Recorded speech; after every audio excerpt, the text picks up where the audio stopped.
नमस्ते बच्चों। आज हम लोग the salt march and the civil disobedience movement के बारे में बात करेंगे।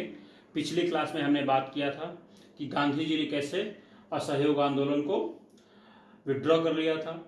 फिर उसके बाद हमने बात की थी स्वराज पार्टी के बारे में, कैसे मोतीलाल नेहरू और CR दास ने उसको फॉर्म किया, काउंसिल के अंदर विरोध किया।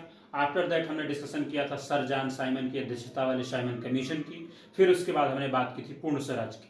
अब उसके अगली कड़ी में हम लोग बात करने जा रहे हैं the salt march and the CDM. Salt march यानी नमक सत्याग्रह, फिर उसके बाद जो नमक सत्याग्रह होता है, फिर उसके बाद जो है हम बात करेंगे सिविल डिसोबीडियंस मूवमेंट स्टार्ट होता है। ठीक है, इसको दो सेक्शन में हम पार्ट करके करेंगे। पहले वीडियो में हम लोग साल्ट मार्च तक करेंगे, after the civil disobedience movement का प्रभाव और इम्पैक्ट करेंगे। ठीक है, तो पहली चीज साल्ट मार्च, अच्छा हमारे लिए सिंबल के रूप में क्यों आया? सबसे पहली चीज, साल्ट ही महात्मा गांधी ने क्यों चुना? पहला पॉइंट ये है कि साल्ट पावरफुल सिंबल, क्या था? पावरफुल सिंबल था। एक तरह से सशक्त रूप से, सबसे ज्यादा प्रभावकारी रूप से लोगों को प्रभावित करने वाला नमक था। क्यों? क्योंकि चाहे वो पुअर हो चाहे रिच हो, दोनों घरों में जो है यूज किया जाता था और एक तरह से most essential item of food था। तो ये इसलिए जो है महात्मा गांधी ने साल्ट को चुना, नमक को चुना as a symbol salt march के लिए। ठीक है, उसके बाद सबसे पहले क्या करते हैं गांधी जी 31 जनवरी 1930 को एक काम करते हैं, वो एक लेटर भेजते हैं। किसके?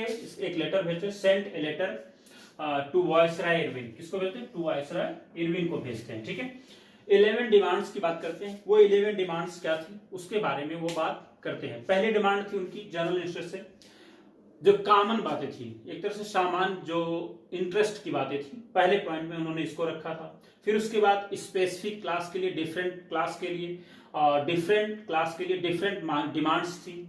उसके अलावा जो है उन्होंने पीजेंट्स से लेकर के इंडस्ट्रीज तक की डिमांड्स थी। उन सब डिमांड्स को 11 डिमांड्स में सेंड किया था। किसके पास लेटर सेंड किया था? उस समय के वायसराय थे लॉर्ड इरविन के साथ।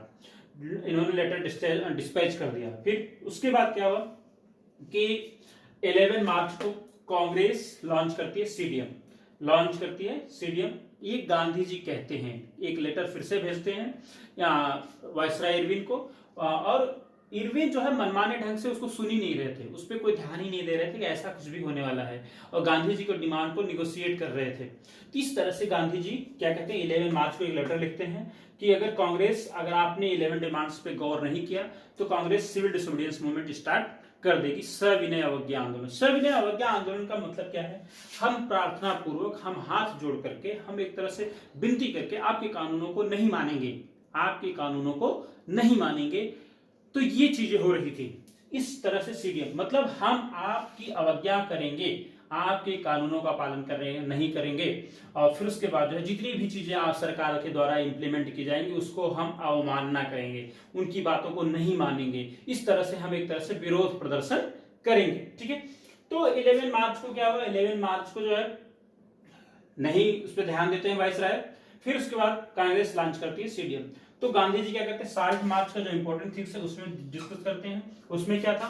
78 कितने वॉलंटियर थे? 78 ट्रस्टेड वॉलंटियर। ठीक, विश्वसनीय जो उनके व्यक्ति थे उनके साथ वो जो है यात्रा प्रारंभ करते हैं।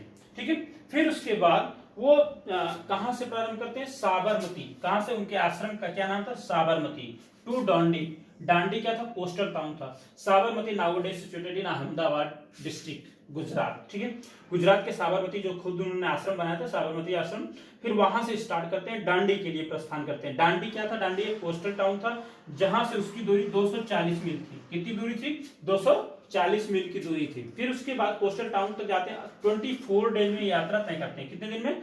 24 डेज में यात्रा तय करते हैं, और 10 मील अ डे, 10 माइल्स की यात्रा, 10 मील ये रोज चलते थे। जब ये रोज 10 मील चलते थे तो बाकी समय में जो इनके साथ जो है जगह जगह जनसभाएं करते थे, लोगों को जोड़ते थे, लोगों को भाषण करते थे। बड़ी संख्या में यहाँ पे महिलाओं ने भी जो है पार्टिसिपेट किया था। तो इस तरह से गांधी जी अपने 78 वॉलंटियर्स 240 माइल की यात्रा Sabarmati to Dandi coastal town के लिए यात्रा करते हैं। 24 डेज की यात्रा होती है, 10 मील पर डे करते हैं।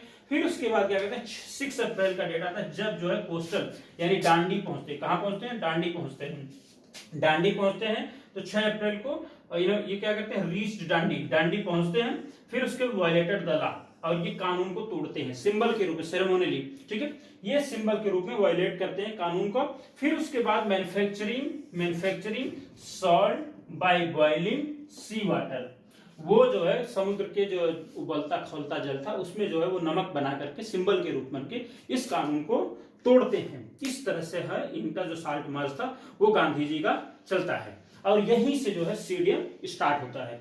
ये पूरा का पूरा अगर हम देखें तो सबसे पहला जो परफेक्ट पॉइंट आता है 31 जनवरी को 11 डिमांड के लिए गांधी जी भेजते हैं इरविन को लेटर कि हमारी ये डिमांड है। उस डिमांड में क्या था? जनरल इंटरेस्ट की चीजें थी, डिफरेंट क्लास के लिए थी, डिफरेंट सोसाइटीज के लिए थी, पीजेंट्स के लिए थी, इंडस्ट्रियलिस्ट के लिए थी। तो इस तरह से वो पूरा का पूरा 11 डिमांड भेजते हैं, और गांधी जी ने इसको सॉल्ट चुना क्योंकि ये पावरफुल सिंबल था। ये पुअर और रिच के दोनों घरों में यूज होता था। Most essential item of the food था, और ये फूड के लिए जो है जरूरी था। हर खाने की सब्जी में हर जो भी आइटम नमक का बनता है उसमें ये यूज होता था, ठीक है। फिर उसके बाद 11 मार्च को लेटर भेजते हैं कि अगर आपने नहीं किया तो हम जो है अपना जो मार्च स्टार्ट कर देंगे। तो फिर उसके बाद साल्ट मार्च स्टार्ट करते हैं। 78 उनके साथ वॉलंटियर होते हैं, ट्रस्टेड वॉलंटियर। 240 मील की यात्रा होती है। साबरमती अहमदाबाद में स्थित है, वहां से यात्रा साबरमती नदी के किनारे जो आश्रम है वहां से यात्रा शुरू करते हैं डांडी के लिए। डांडी क्या है? कोस्टल टाउन है। फिर उसके बाद 24 डे की यात्रा होती है, 10 मील डेली चलते हैं। फिर उसके बाद रीच्ड डांडी और वायलेटेड द लॉ। फिर उसके बाद कानून को तोड़ते हैं। Manufacturing salt by the boiling sea water, और वो वहां से अब इसका ये तो रिविजन, ठीक है। अब हम बात करते हैं ये जब सिविल डिसोबीडियंस मूवमेंट स्टार्ट होता है तो पूरे भारत में एक तरह से हर जगह जो है कहीं पे राजगोपालाचारी ने यात्रा की, कहीं पे जो है लोगों ने सिंबल बना करके नमक कानून को तोड़ा। एक तरह से सरकार के आदेशों का जो है हम उल्लंघन करेंगे, उनके बनाए कानूनों का पालन नहीं करेंगे। इस तरह से जाकर के पूरा का पूरा ये मूवमेंट आगे बढ़ता है। आगे हम इसका दूसरा सेक्शन भी कंटिन्यू करेंगे।